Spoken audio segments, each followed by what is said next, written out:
Today I have a really exciting interview lined up. I've been trying to get hold of this woman for months. She is so inspirational. She's been doing public speaking and she's really changing the world.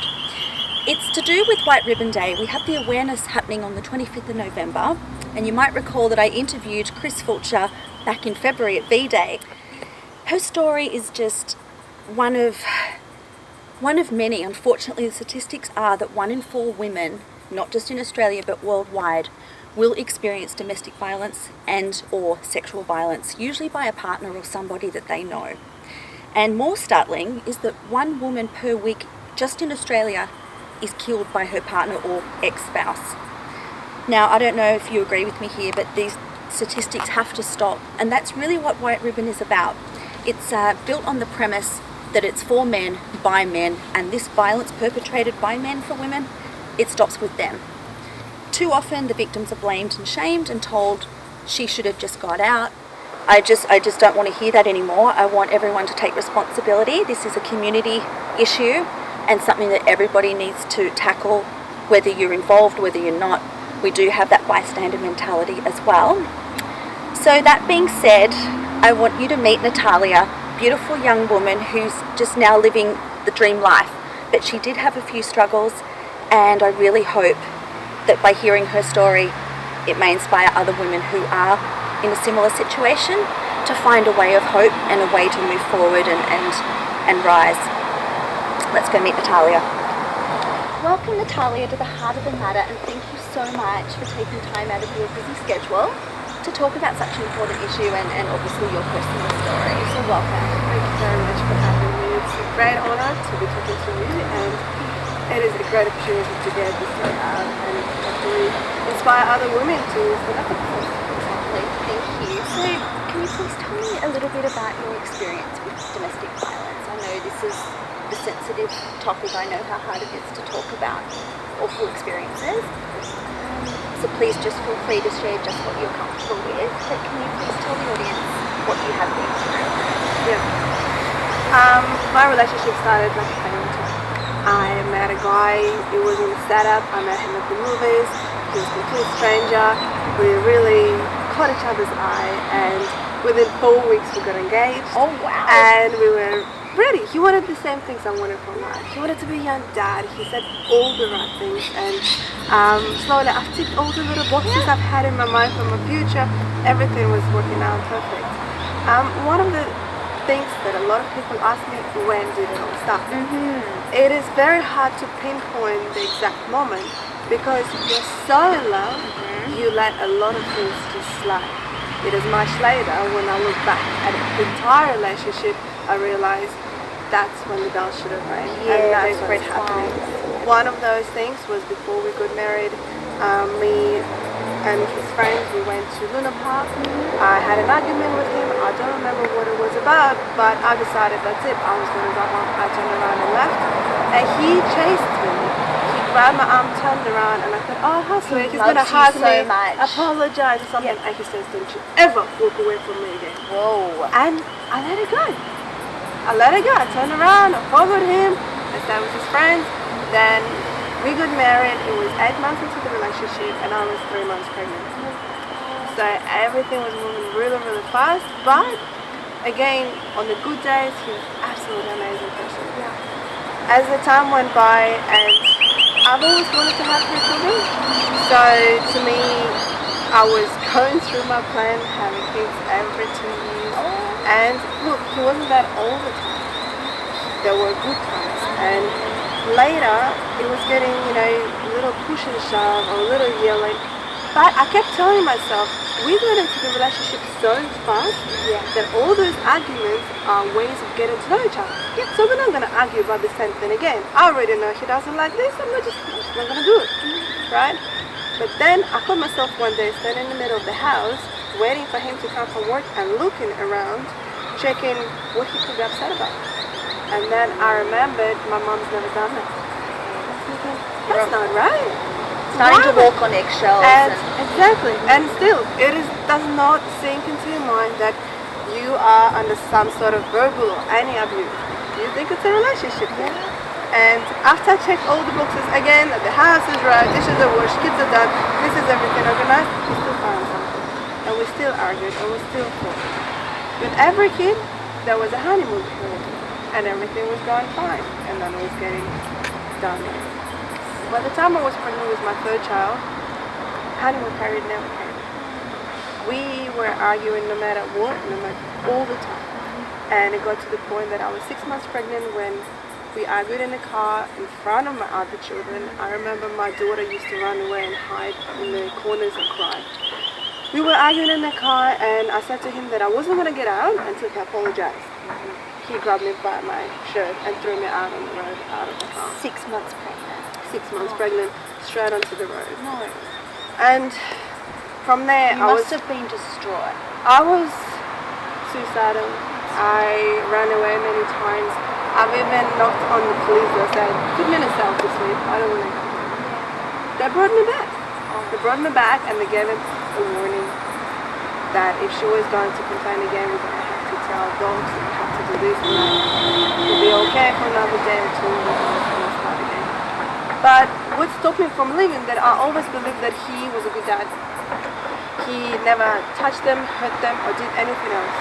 And whenever we went out in public, I wasn't so much allowed, but he made it clear, I will do everything. He'll change the nappy, take kids around. He was ideal. Everybody saw him absolutely beautiful. But behind closed doors, he was completely different. I remember about a month before I left, he had a big argument with his father, who we used to live with, and they yelled at each other within the 6 meters of each other's face. And I sat by the bedrooms with my children thinking they're going to wake up in a minute, and I will have to explain to them what is going on. When he later came upstairs, he said to me that if there was a knife on the table, he would have killed him. And I said to myself, if he doesn't have respect for his father, what does it say about me? A total stranger, really. A month later, I left because I ran away many times. I even caught a plane. I wanted to just fly. I went to the airport and said, first plane out. And they You said, were desperate. I was desperate. I just wanted out. to get out. I knew that that wasn't a life for me. There was a lot of pushing, shoving, twisting of the arms, constant accusations, constant name calling, constant saying, you're worthless, you're nothing, no one will ever marry you, no one will ever be with you, you have to be grateful that I'm with you. All those sort of things. And when I decided, after another argument, I left, I got a plane to Queensland. I met an amazing person on the plane. They're amazing people. Yes, there are. He sat next to me and he said, you going on a holiday or are you going for work? And I burst into tears. Guy was sorry, he asked. But then he said that don't lose me in the airport, and I'm thinking to myself, I was ready to walk out of the airport, walk straight, sit under the tree when I can't walk no more. That's all I wanted. So when he said, don't lose me at the airport, I'll talk to my wife, see what we can do. I'm thinking to myself, what do I care? A stranger kills me, I die myself. I had no... You were just at that point where you'd lost hope, really. I think it was self-destructive. Yeah. So it didn't matter. I thought, keep a good dad, kids will be fine. There's no need for me to get out. And if I'm not there, argument's not there, kids are not chilling. So what was the final straw? What was the final straw? Yes, you went to was Queensland, you came back. I came back, I couldn't do it, even though that person was ready to set me up with a job and the house and clothes, everything. But I couldn't do it everywhere I went. I saw children. Yes. I came back and argument again started, and another reason I wasn't living because I had no paper to my name, never finished anything. I was 19. We had another argument. It was over my son dropping glass on the floor and breaking it. He started yelling at my boy saying that if you can't help, don't help. The kid is full. He started crying. I tried to comfort him. He said, oh great, make me look like a bad person. I said, you're making a great job of yourself. And that was it. And as we were arguing, that night I was meant to go out to movies with my friends. And as I was getting ready, he said, we were still arguing, he said, you know all these women that you hear about on TV, they kill their wives and kids? Sorry, I repeat. Do you know all these people that you hear about on TV that kill their wives and kids, that is how you make me feel. This is the first time he mentioned kids in any sort of that way, and it made me really scared because everything I thought about him as a good dad just gone. Yep, you just saw he showed you. I grabbed the phone and I called police from the bathroom and I said, he's threatening me, he's threatening my kids. And then he said, the moment you're going to go out tonight to the movies, I'm going to take the kids and do something stupid. I said to him, I'm not going to go anywhere then. And he said, one day you will have to leave the house. So that basically says to you, you can never leave the house without the kids, or I'm going to do something to them. And that's when I went over in the police second time. I said, he's threatening the kids, where's the police? Minutes later, there was a bang on the door. I said, I'm not staying. I don't care where you take me and the kids will have to leave. And that was it. And they helped you? They took me straight away, took me to the police station. He was screaming, 3 police cars later, trying to drag him out of the house. He's saying, I'm the one who's doing all the threats. They invited him, come to the police station, give you a statement. He's like, no. He was screaming, swearing. And I just wanted to get out. They took me to the police station. I gave a statement and they put intern ABO for a week. And then that's how it all started. But 2 o'clock that morning, I was placed into refuge. And how were you feeling at that moment? It was so scary and intimidating. I had no idea what's next. I'd never heard of such a place as a refuge. Did you feel safe there? I didn't know. Would have been in disbelief that you were even in that situation? I was in some house. I was given a room and I was told that I was allowed to stay there. It was on the weekend, so all the other women that stayed there were not there. They went to their relatives for the weekend. I said then, I was asking myself, what am I doing here? Maybe something's wrong. I was really confused. When the women came back and they started telling me their stories about being hit by bats, being hit in the stomach when they were pregnant, their children were taught by their fathers to hit their moms. It's just mind-blowing. They've been even raped by their own partners. Their partners invited their friends to rape them. They were drunk.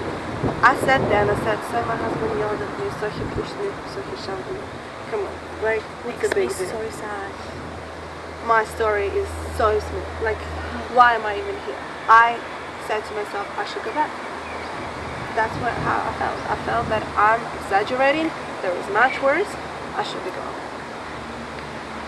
But a week and a half gone, he was gone absolutely insane with accusations, and he was saying that I'm going to kill myself, I'm going to leave the country, I'm going to get full custody of the kids, I'm going to tell them that you were a bad mom.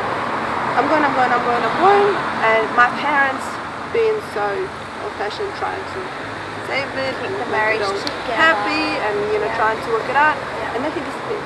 3 days, no one has heard anything of him. We were all wondering what has happened. After 3 days, I received a message saying, can you please get Natalia to call me? I looked at the message, and between everything that has happened and everything that I've heard from the other women, I'm thinking to myself, maybe I should hear what he has decided on, what's going on. I called him. He was unbelievable. I can't believe that I hear your voice again.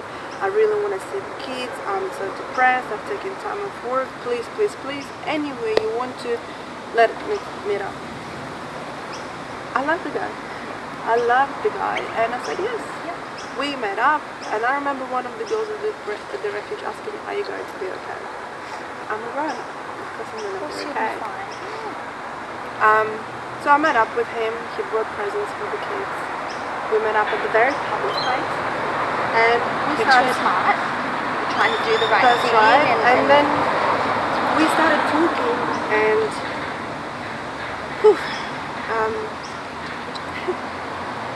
we started talking, and I've noticed that he's wearing the clothes I've never seen, and he done strips in his hair,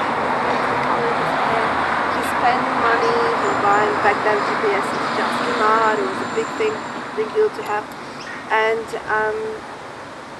so he looks a little bit strange, He's asking all the kids all the questions whether I will ever replace him, and I'm answering as honestly as I can.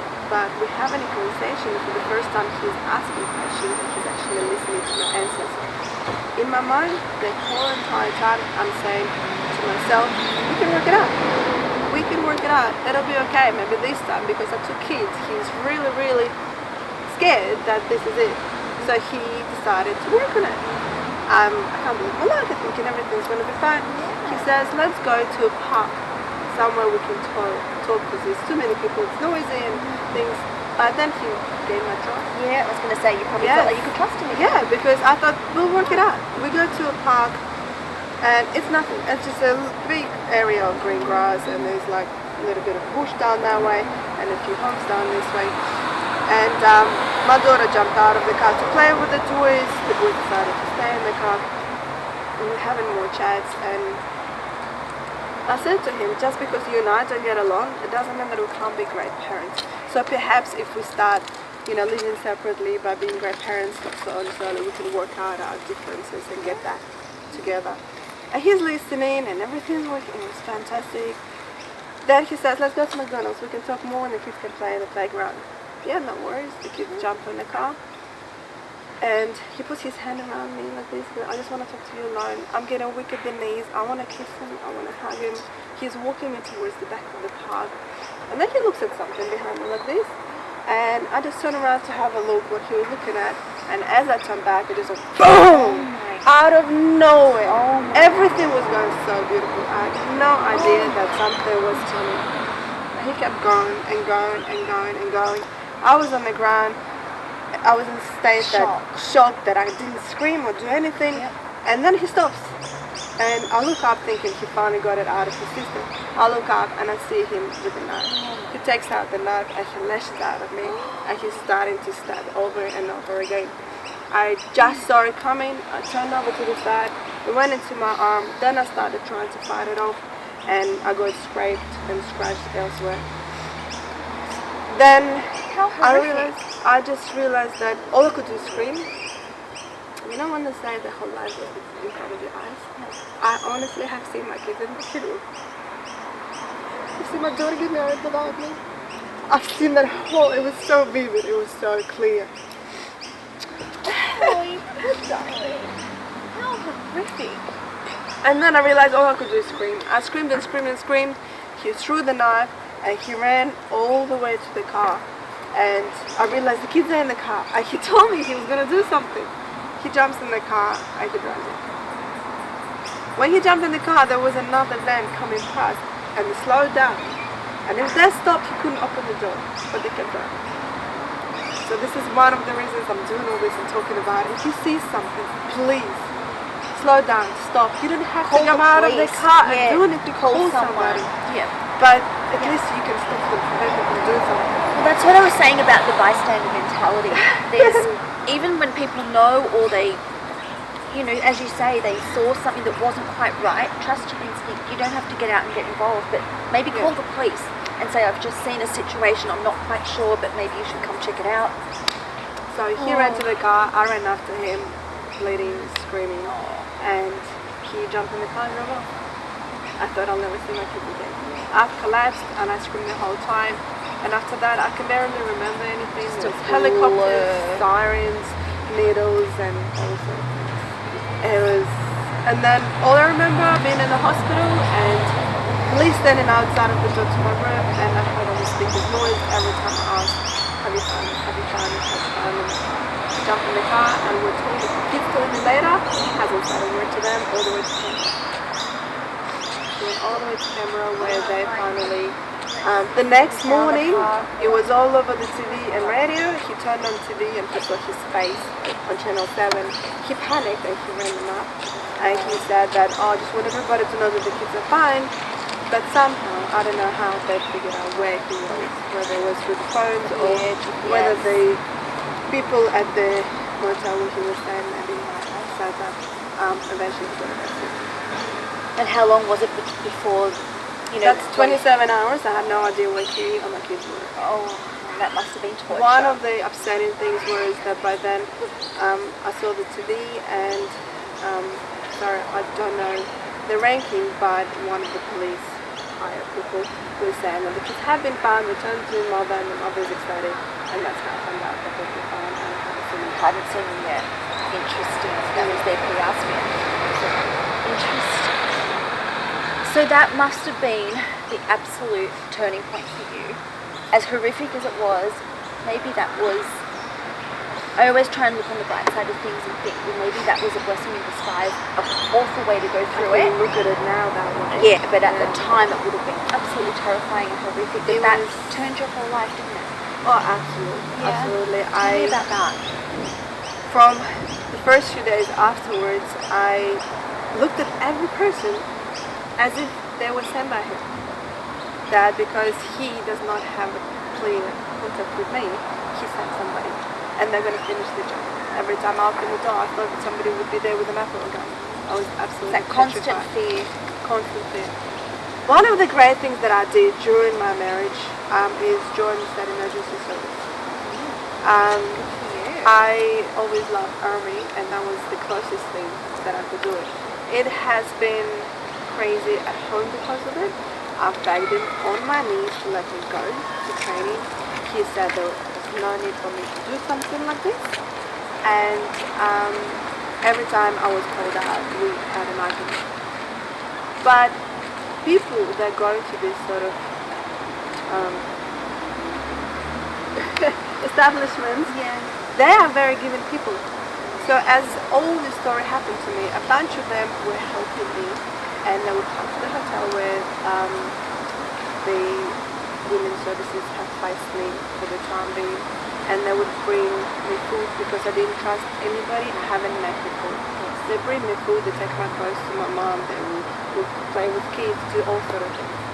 As I was slowly gaining my confidence and getting my feet on the ground, a lot of people started to drop off, but one has stayed. It's interesting, isn't it, watching this? One has stayed, and he's with me to this day. Yes! Congratulations! Yes! Yay! He's, like I described him, a person who's an amazing person. He has the bigger heart that he will put anybody before himself. And he is exactly the person that will drive on the street, see anything, he will pull over. And he will do something. So you've got your dream. It was a long time coming, and So it's always a big process, the it healing is. process. That I trusted him as a friend because I knew him. Yes. I've never considered him as a person I would have a relationship Yes, with. it's always someone that you Because least expect. He's younger than me. Correct. And when he asked my dad permission to get married, my dad said no. Because like, you're young, you don't know what you're doing. Getting yourself involved with this. My family was against it. I just started to live with it. He's Loves still there, you. and we have our own child together. Oh, congratulations, Natalia. Wow, well, you know, I often say that we go through these awful situations and experiences, and out of this adversity, you have a newfound appreciation for the good times and the great people in your life. And do you think that it's made you stronger? How do you think it's changed you? How would you describe it? I have realized that one thing you have to always do, rely on nobody but yourself. And it doesn't matter how wonderful the person is, how much you might love him. And by all means, love him. But don't give yourself up for people. Always have something that you are independent. Have your own money to decide. When I left, I had $17, nothing else. Yeah. Build up your own career. If a man tells you not to do that, that's not the right man for you. That's right. A right man will always support you no matter what you decide to do. I always say that the right person makes your world bigger, not smaller. Would you agree? That is a great thing. It's true. It's always the sign. I'm gonna adopt that. Yeah, I think it's great. Yes. My mum told me that when I was about 18. Because I'm like, how do you know when you've met the one? And she's like, well, the right person makes your world bigger, not smaller. That's right. And I think that's just a simple way of summing it up. Exactly. Yeah. Exactly. And the support. Yeah. But the main thing, stand up for yourself. Yes. Don't just say, they say jump, you say hi. No. You stand in your You power. ask why, and you negotiate and have a debate. You don't have to make it an argument. That's right. That's right. So I think the biggest thing is so many people say, well, she should have just got out, or So I know that financially that's a big factor. Like if women don't have their own money, if that's being controlled or they weren't allowed to work, then how can they just up and go? What advice do you give to women who are too scared or they don't have money, but they really do want to go, but then they're scared that when they do leave, most often than not, that's when women get killed, is when they leave. Yes. Unfortunately, that's usually, and the police have trouble issuing AVOs sometimes until something's happened. And so what advice, any woman out there right now who's watching and inspired by White Ribbon Day, what do you think that, what advice do they need, what do they need to hear that's going to help them feel safe enough and hopeful enough that they can do that? One thing I wish I knew, there are so many different organizations that help you and they don't post things. I am on one of the Facebook pages where it's only for moms, and once in a while some lady will say, that's it, I'm leaving, but what do I do? Where do I go? I have kids, I don't know what to do, I'm only making this much, or I'm only making that much, or I don't have any money. Yes. And if money is the only issue, do not worry about it one bit. There are so many organizations. I was lucky enough that the organization looking after me was Northside Women's Services. I hope that I'm allowed to mention it. Yes. The people are absolutely amazing. They assign a person to you who is with you, the whole process, not one person. She will come with you to court. She will help you look for a place to stay. They will put the bond on the rental property. They will assist you with rent if you're not coping. So you might pay 2 weeks and they say, I'm not quite having enough. They will send you, we give you vouchers for food, or they will send you food. They even spoiled my kids with Christmas presents so much that I'm struggling to give them one Christmas present every year now. Now they've because done they're it. so used to it. They used to put the baskets through my bedroom window, baskets and baskets of donated things. They have food with good guys to donate brand new white goods. They were getting the beds and the couches I'm still using till today because I can't afford to buy a new one. But they set it up. They set it up because the main reason is we have kids and those children need future, and it is not their fault that we have had a falling out with the parents and that all of this happened. So trust that this country will look after your children and they will do anything possible to make you feel comfortable and help you get on your feet. So I went and I did an apprenticeship after that. Actually, to be honest, my now husband, he said, why don't you do an apprenticeship? I didn't want to just go and work somewhere that doesn't give me a career for the rest of my life. I couldn't study, I have 3 little ones. So he said, do an apprenticeship, you get a bit of a dollar coming in. Yes. Centrelink is helping with the rest of it. Northside Women's Services assisting you with everything. The court fees, lawyer fees, it's amazing how much they help with. I did apprenticeship, the one I picked, I needed furniture, so I wanted to shop fitting. I loved it. Wow. I've completed it and I was working in that industry pretty much the whole time until I had a baby. Fantastic. And love doing that. And they inspire you to get on your feet. They do. They inspire you not to give up. And they hold your hand the whole way. The biggest inspiration you actually draw from is your kids. My 5 years old held my hand and said, Mommy, you're going to be alright. Give me. She was fine. She knew what was going on. And that's another thing about the children. Be as honest as you can. Do not make it sound worse than it is. Yes. But be honest about how bad it is. Absolutely. Because you don't want anybody saying that you lied to them or you deliberately separated them. So I said to my children, and up till this day, it is not a taboo to talk about. If you want to see him, it's up to you, but right now it's not. So you can look at the photos. But then because they understand. And raising a daughter, it's very important to you to understand that you have to stand up for yourself as well. Absolutely. You are such an inspiration, Natalia, and I'm so glad that your life has turned around and now you're helping other people. And I think that's such a strong message, like you're saying. In Australia, when I was a victim of violent crime, same thing, there was a lot of help. There's a lot of organisations and charities and caseworkers and the police put you in touch with victim services. And so I think that's the biggest thing. If it is money that's preventing you from leaving, it doesn't have to be. And so, it's very, very important. I had no idea those services exist. Very often when somebody says this is what's going on, they have a lot of numbers thrown at them, and you think, and I did, that I was too scared to call those numbers. They don't really care. Those organizations don't really do anything. They do. They really, really do. They do, they care. So what if a woman's scared that he's looking at her history in the computer and she doesn't want to search for domestic violence helplines? Can she go to the police and ask for contact? If she doesn't want to search on Google, could she go to the police and ask them to put her in touch with some services? Absolutely. Yeah. They have a domestic violence unit who actually specialize in these sort of things. They will, at first, look at you rather suspiciously to make sure that you're not making it what it's not, just because there are women, and I have to admit, there are women who say, because you're not doing what I want, I will say this about you, not about you. So they have to approach it with caution. And they're trained for that. They're trained for that, and they will see right through it. Right, absolutely. When I was interviewed about what has actually happened, they spun a story around in such a way that wasn't it you who broke him up, wasn't it you who attacked him, wasn't it you that he did this and that, you lured him into this particular park because you particularly showed him. I felt that I'm a victim, but I have to defend myself. Why is that so? Only later I understood that they had to, if you keep your story and it's the same every single time you tell it, and if you break under the pressure, then they know it's not true. But if you don't break it, they know it's true. And then they turn everything around and the help just comes in flowing, and they do absolutely everything from AVO to, and they lay it down to you. There's no big words. There is no this language that you don't understand. It's so straightforward. And the women's services, if something, she'll explain it to you. They will come with you to court. They will come with you to wherever you need to get extra support money. And they will even, if you feel lost it, you can stay at their refuge or wherever they have placed you.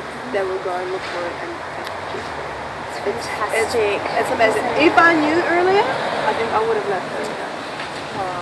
Well, that's the message, I think, that there is help. Absolutely. So what does White Ribbon, just to wrap up, what does White Ribbon mean to you? This awareness day on November the 25th? You must think that this organisation and this awareness is amazing. It is mind-blowing that it's there. More and more people know about it. More people aware that domestic violence is an actual issue. I've met a person not long ago who said, I thought the media blew it out of proportion because I didn't know anybody who'd been through it, and I myself haven't been through it. So listening to your story, I'm absolutely I can't believe it exists. So this whole White Ribbon existing is to let people know whether you've been through it, whether you know somebody or you don't. Or you don't know what's going on. Be aware. Right. That way when you see somebody in the street, you can make a pledge, I believe. You can get on the website and you can make a pledge. My husband did that. He's wearing the t-shirt and the White Ribbon support and all that. And it's like amazing thing to me. He was also brought up in a family where similar things happened to his mom. So he understands it so much. And he's very, very supportive. He even said to me today, I know this guy's going to be hard for you, so you go home and relax. What a sweetheart. Hey, well, you know what? You deserve it. I'm very lucky in that sense. So the White Ribbon means to me that more people finally becoming aware of it. And hopefully not totally that can create the change. But the men that are perpetrators, and I have to acknowledge that there are men who are being abused as well. But from my point of view, from my experience, I was on the receiving end. So the men, the perpetrators of domestic violence, I hope that they're listening as well, and they're watching the Blue Ribbon, and they understand you're doing the wrong thing. You just gotta stop it. If you don't like her, if you're not in love with her, just leave. Spare everybody a thought, and spare everybody the heartache. It is much easier to move on, find somebody to have a great relationship. Both of you will be upset, kids will be upset, but you can be great parents. You don't have to stay together, you don't have to be together, and you don't have to hurt anybody. I think that's a wonderful note to end on, Natalia. Thank you so much for sharing your story. You're so brave. Do you know that? You really are. It is still a little bit scary. Yeah. He's out there, he might see it, and as a little bit scary as it is, it has been 10 years, it still affects me, but I want him to know that he did the wrong thing, and no matter how much he's gonna go around and lie about it, he he needs to know and acknowledge it, and perhaps, hopefully, even he might become a better person and maybe good job to somebody else. Well, that's lovely. Thank you so much, Natalia. Thank you for having me. Thank you. Well, that's been our White Ribbon Day special episode, and as I said, I've been wanting to interview Natalia for months and our schedules just weren't lining up until today, so I'm really grateful. And to all the women out there that are watching, stay strong, know that you are amazing and that you do deserve a wonderful life. And like Natalia said, there is so much help out there. If you can't get online and can't Google, you're worried about your partner checking the computer, the history, sneak off to the police station and see if they can put you in touch with some people. Until next time, I'm Angelena. Take care.